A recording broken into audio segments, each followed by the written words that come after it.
Hello and welcome to Magnetic Rise. I am your host, Cikizwa A, and this is the podcast created by Strategnetic, where we uncover the real stories, strategies, and lessons behind the rise of remarkable businesses. Today, I am thrilled to be joined by Hossein Kasmai, a visionary entrepreneur, franchise expert, and business consultant. Hossein, welcome to Magnetic Rise. It's a pleasure to have you here with us today. It's a pleasure to be with you. Thank you for having me. Thank you. Okay, so I gave a very brief summary of what you do and who you are. I would love for you to please expand on that for us, for our viewers, maybe even starting at the beginning, when you started working and working your way up to where you are now. Sure. Yeah. So, you're probably going to touch on this, so I might as well start with that. I'm actually an engineer. I'm an electrical engineer, and I graduated many years ago from a university here in South Florida, where I applied that engineering knowledge, and I got a job at a company called Motorola, which back in the day was probably the best uh, company in the field of electrical engineering. We developed pagers back in the day, and then of course graduated to cell phones towards the end of my career with them. I left Motorola to start my entrepreneurship journey. And I started my first company after leaving Motorola, which was really a leap of faith that I took. And that company grew and was acquired within a year after I started it. And after that, I did some work for some government agencies in developing, Department of Defense and all of that, and Secret Service in developing access control devices for embassies and other electronic services for the government. And then I started to get another company, and we'll talk about that as well, I'm sure, throughout this podcast. That company grew to multiple locations worldwide before it was acquired 5 years after I started it. It was in the field of franchising, and that led me to start the recent thing that I did, which is no longer recent because I've been doing this for a number of years, which is helping other companies franchise their business through a company called Franchise Creator. And we have franchised now about, I'm today, as I speak to you, I'm a consultant to over 900 businesses worldwide. This is the Franchise Creator was also acquired in 2023. So, which was my third exit, and I continue to stay as consultant to these 900 and some odd businesses worldwide. So hopefully this is a quick 3-minute explanation or resume, if you will. Yeah, definitely. That is fantastic. Absolutely fantastic. Looking at the first business that you ever built, branching out from engineering, what was it specifically and what led you to make that transition? So look, as an engineer, one thing I realized, first of all, there's an entrepreneurial spirit that has always been inside me, right? So this is something that, you're either born with it or you learn it throughout the journey of life, and you like it. And then once you taste it, you want to have it, right? So entrepreneur thing is something I believe I was born with. And throughout my years watching, my father being an entrepreneur in various fields that he started, it kind of sparked that talent that was instilled inside me, right? So I knew that engineering had a roof, had a ceiling.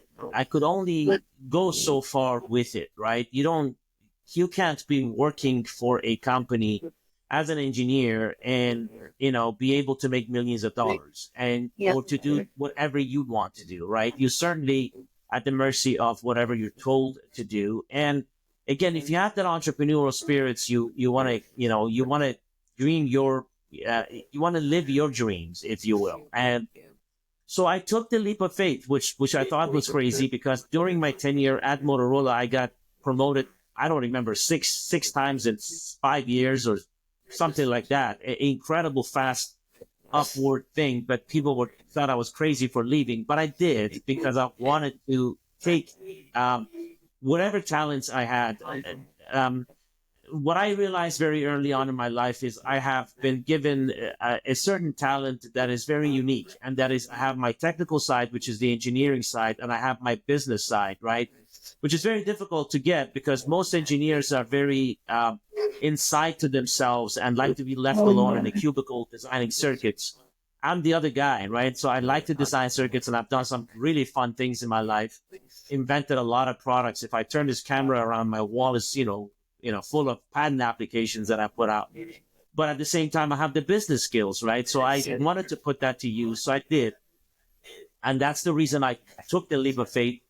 And I really never looked back. Now throughout my business career, I've really put my touch of engineering in everything I've done, right? So when I started my first business, when I left Motorola, it was a highly technical company. It was absolutely an invention that I had at the time. And that invention is what I built the business on. And I was able to take it to market and sell the product, and then eventually build a huge database of customers and be able to sell the company. On my second business that I started, I still sprinkled some of my technical knowledge and created a product service, which basically fingerprinted kids and photographed them in schools and daycares in a very automated way. And it provided not only printed, but also soft copy of their child's fingerprints and photo and everything else for parents to have in case their child went missing. Now, that was very unique at the time because we're talking about the year 2005, before the invention of apps or iPhones, which introduced apps in mobile devices. So it wasn't very easy to come up with a product that basically had a pseudo app that now allowed you to have this child's information in a digital format. So again, throughout my career, I've used my technical knowledge to my advantage in the world of business, right? So that basically gives you an idea of how and why I left my job as an engineer. Okay. And did you face, okay, let me not say did you face, I think entrepreneurship, the challenges are sort of inevitable. So let me rather ask, what challenges did you face and setbacks along the way, and how did you overcome them? Well, I mean, we don't have enough time in this podcast for me to list all this, because I got to tell you something. There isn't a business that you can start that you don't face challenges. As an entrepreneur, there isn't a thing you do that doesn't produce challenges, right? So challenges are thing of something that's part of the mix. It's part of the equation. You have to deal with it. If you don't want to be challenged, if you don't want to solve problems, then I suggest to everyone to stay in the job you have rather than going out and being an entrepreneur, right? And this is something I often say, and I say, look, if when you have a job, you probably have a 9 to 5 job. As an entrepreneur, your job doesn't end at 5. As a matter of fact, it's a 9 to 9 job, 9 a.m. to 9 a.m. It just doesn't stop. You're thinking, you're sleeping, you're dreaming about your job, about your business. That's just the way it is. So challenges, look, in the early stages of my career, that was basically linking technology to business in my world, was exactly that. There is a bridge where you have a product in mind as an engineer that you think is very feasible. It's something very unique. It's very doable. But now bringing that to the market is a whole new challenge all by itself, right? Look, the greatest companies in the world are not the ones that have the greatest innovation, but the ones that have the greatest marketing. If you look at Apple, for example, Apple is a humongous marketing company, right? The product they give you isn't necessarily the greatest cell phone on earth. As a matter of fact, there's a lot of Android products that are by far technologically advanced over iPhone. But the reason iPhone owns the majority of the cell phone market in the world is because not because they have a superior product, but because they have a superior marketing. And that's what Apple has always been. They have been a huge marketing company. So for me, the biggest challenge was to fuse the engineering side and the business side, where you come up with a great product, but then how do you bring it to market? So sometimes, a lot of times when you invent a brand new product, that brand new product isn't recognized, right? So you're not looking for something you don't know. You don't go on Google looking for something you've never heard of. You look for things you've heard of and you're searching to buy it, or you want to get your hands on it, right? So when you come up with something new, people are not looking for it. So now you have to spend that much more money in marketing in order to be able to get that product into people's hands, right? So that was a huge challenge right there. But as the business, as my businesses grew, and marketing and sales and things like that became a thing of every day for me, then you have the ordinary challenges of employees, right? Employees labor force is probably the largest challenge any business owner faces or will face in a very, very quick time, right? Because you as a leader, whoever it is that invented this business or company, you're just as good as the employees that are around you, right? I use this example and I say, look, a quarterback in the greatest football team on earth is only good if he has good receivers, or if he has receivers to begin with, right? You can't throw the ball at nothing. So you have to have a receiver before that pass is completed. You have to have a running back before you can hand off the ball. You have to have a line that's going to protect you so that you can have time to do whatever you want to do with that ball. You yourself as a quarterback, you could be the greatest quarterback on earth. You stand in front of a team, you're going to get nowhere with that ball. And that's exactly what I say about leaders in business. You are only as good as the employees around you. And employee labor has always been a huge challenge and will always be a huge challenge in an entrepreneur's life. Yeah, definitely. And I've heard that from quite a few of the entrepreneurs who we've spoken to. And I love that you touched on it. So many of your businesses, as you've mentioned, have been acquired, and you've helped a lot of other businesses do the same as well. Through all the challenges of growing your business that you're facing, at what stage should businesses feel that they are ready to take the step of now franchising? What key signs can they identify? Right. So look, scaling a business is incredibly important. I tell people all the time, if you have a business and you're not scaling it, you might as well shut the doors and go get a job, because a job is a lot easier than a business. Trust me on that, right? Because with a job, you have benefits, you have vacations, you turn the brain off at 5 o'clock and you're done with it till 9 a.m. the next day. So why would you want to open a single location business and suffer so much to make the same money you could make potentially with a job? So scaling a business is extremely important, right? So now let's talk about franchising. To me, the most efficient way to grow a business, to scale a business.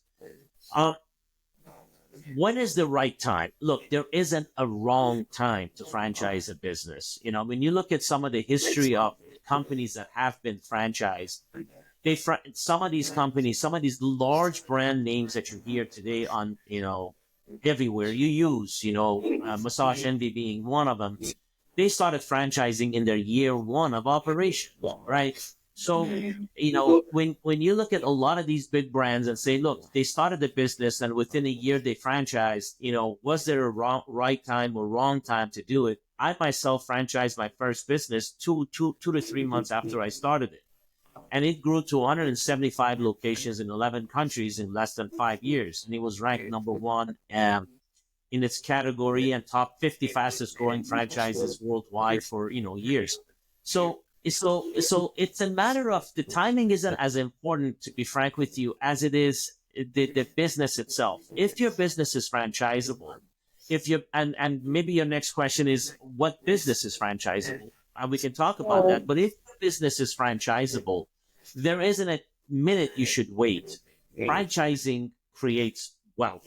Franchising scales your business with other people's money and other people's time. Doesn't matter. There's two things we always looking for: money and time. You may find all the money in the world someday, but your time is still limited. We all have 24 hours. None of us on this earth have 25 hours. So there's only so much you can do per day. There's only so much you can do. And for that reason, franchising allows you to scale your business in a very, very short time with other people's time and other people's money. And you were definitely right. My next question was going to be, which businesses are franchisable, and are there any particular industries that you believe are well positioned for franchise growth right now? Excellent. Yes. So when is the right time to franchise a business? Look, it all comes down to a few things. Number one, is your business a business that's trending up? In other words, if year after year you're losing money on your business, you're losing customers, obviously I wouldn't scale that business. Fix your problem first before you make it somebody else's headache, just like it's your headache, right? That's number one. Number two, you want to make sure that your customers like you. In other words, you're getting good reviews. People are coming back to your and getting your product, whatever it is, or getting your service. They're recommending you, they're referring you, they're writing something good about you, right? Look, the reason you franchise is because you want to create another winning business for someone else, right? So that someone else has to inherit this winning business, has to start this winning business. So those are very important. And of course, the number one thing that you got to look at is your financials.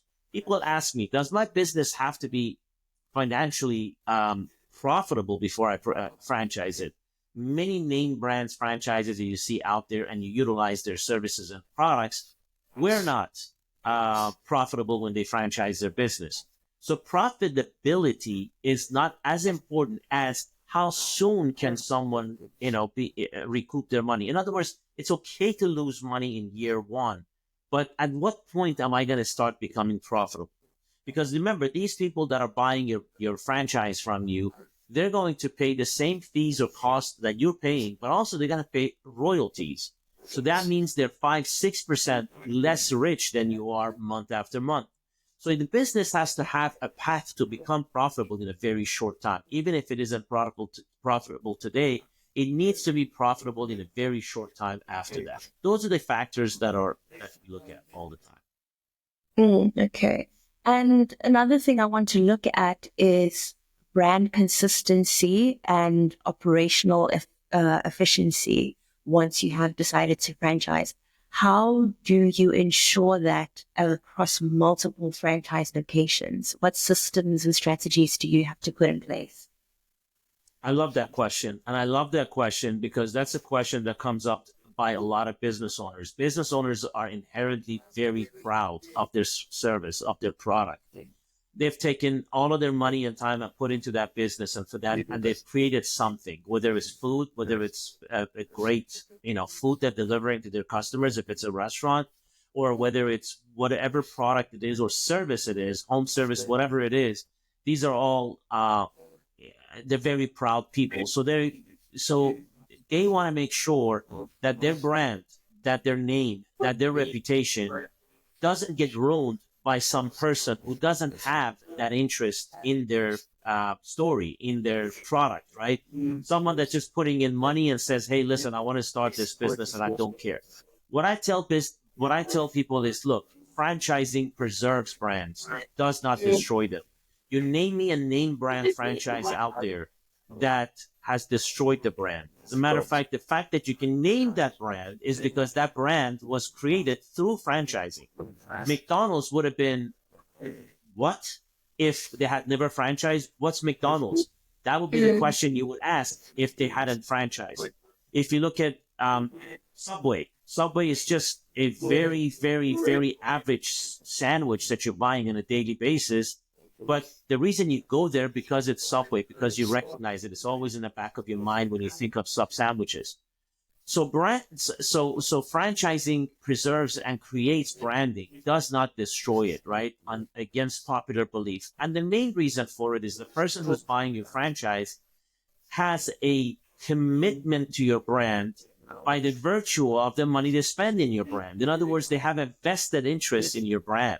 They put their money where their mouth is, and they said, here's my hundreds of thousands of dollars. Let me open a store just like yours. And for that reason, they're committed to this business, right? So they're committed to that business, and because they're committed, they're putting always their best foot forward. And just like you, they go to bed at night thinking about the next day, how they're going to behave and how they're going to solve their everyday challenges. Whereas a manager, if you want to open a second location or a third location, you can't be in multiple places at the same time. That means the manager that you hire that's going to run that place, he's the guy that's making, or she's the person that's making that decision. Now, they don't have a vested interest. What's the worst they can do if you find out that they told the customer off or they did something bad in your business? The worst that can happen is you fire them, they get another job. So because of that, the operation is a lot smoother and cleaner and better, and the branding is preserved through a franchise system as opposed to a regular expansion. Okay, that makes a lot of sense. It definitely does, especially with the examples that you've used. I think it definitely puts a lot of things into perspective. What are some of the common mistakes that entrepreneurs make when franchising their businesses? Well, I mean, there are mistakes they make in the process and mistakes they make after the process. Before the process, a lot of common misunderstanding about franchising is I'm not ready to franchise my business because I don't have processes in place. I'm not ready to franchise my business because my franchise isn't necessarily making a lot of money. I'm not ready to franchise my business because I'm afraid that my brand is going to get destroyed. All of these are mistakes on the business owner's side that has put them at a disadvantage to a competitor of theirs that actually took the leap of faith and franchise, and now they're over here, and these guys are still trying to figure out their processes before they franchise. Now, if you hire a great franchise consultant, right? Here at Franchise Creator, that's what we do. We consult with business owners. We have decades of franchise experience. But if you hire a great franchise consultant, what that consultant is going to do is create those processes for you before you go to market, analyze your P&L, create a strategy for you to become even more profitable, and evaluate if your business is franchisable to begin with or not, right? Before you enter that arena. On post franchising, one of the mistakes that a lot of franchisors make is they treat the business more in their eyes as opposed to the franchisee side. Look, one of the things that I always tell people, business owners, is that a regular non-franchise business, company-owned business, really works from top to bottom. Franchising works bottom to up. What does that mean? That means if you own a store, the more money you make, the more raises you can give to your employees and the more money they would make. In a franchise environment, it works the other way around. Your franchisees have to be successful for you to be successful. You can have all the success in the world. If your franchisees are failing, your entire skyscraper is going to collapse, right? So you got to start off with your franchisees and make sure they're successful, and you need to be on top of them. And that's the mistake a lot of franchisors make, is they don't really spend any time nurturing and bettering their franchisees on a day-to-day basis. And then before you know it, they get a notice that one of the stores or two of the stores or five of the stores are closing. And that's when the whole house of cards come down, right? So it's all about supporting your franchisees and making sure that every one of these guys are getting what they deserve. And that is full 100% support from you. Yeah. Okay. Yeah. Just before we close, are there any alternative growth strategies that businesses should consider alongside franchising? I mean, there's multiple ways to grow a business, right? Of course, you can grow it on your own, and that's a much slower path, right? The reason I'm so keen on franchising is because it's fast and it's efficient, right? It doesn't take up your money and your time. It takes a little bit of your time, not all of it. Whereas if you open the second location, it's all on you. You got to deal with employee hiring. So you got to deal with all the headaches involved with the day-to-day operation of the business. An employee doesn't show up on a Saturday. Guess who's going to work? You're going to work, right? To cover for him or her. So that's why I'm so keen on franchising. But there are multiple ways to grow a business. And one way, just like we talked about, is opening the second or third or fourth location on your own, which is going to require you to spend the money and, get a loan, and deal with all the headaches. Another way to handle this growth is to bring an investor in, right? So now you're bringing someone else that's bringing the dollars in. So now you remove the requirement for money and time. So you still have to put in your time, but not necessarily the money. And the question is, okay, with that money, can I go hire the right people so I don't have to spend my time? You can. And that's a strategy as well. But here's the problem. The problem is that person that you're hiring doesn't have a vested interest in your business. And now branding is an issue, or the detriment to your branding is an issue. And another incredibly important factor when you go to bring an investor is the fact that that investor is going to take equity in your business. So now you no longer own 100% of the business. And if the equity is substantial, you may become a minority owner of your own business and potentially be fired someday. And you're on the street owning only a small percentage of your own business that you created. Those are the disadvantages of the non-franchise route, right? Franchising, there's no equity giving to anybody. You own 100% of it. Yeah, that's something else. Zain, this conversation has been incredibly insightful, to say the least. Your expertise as a franchising powerhouse are a testament to strategic thinking, having long-term commitment and vision as well. For our listeners who are considering franchising or want to learn more about your work, where can they get in contact with you? Sure. So one thing I always tell people is, I do a lot of these videos, and I do a lot of small short reels on Instagram and TikTok and Facebook. So follow me there if you want to get more and more insights about, scaling a business, running an everyday business, and all of that. So that's my handle on my social media channels on TikTok, Facebook, and Instagram is Hossein Kasmai. So it's exactly my first name and last name. So that's one thing I highly recommend. And as far as franchising, franchisecreator.com is the company's website. And also you can reach us directly at info@franchisecreator.com. Perfect. And that is a wrap for this episode of Magnetic Rise. Remember, scaling a business is all about strategy, persistence, but most importantly, the right partnerships. Until next time, keep rising and building towards your next level of success.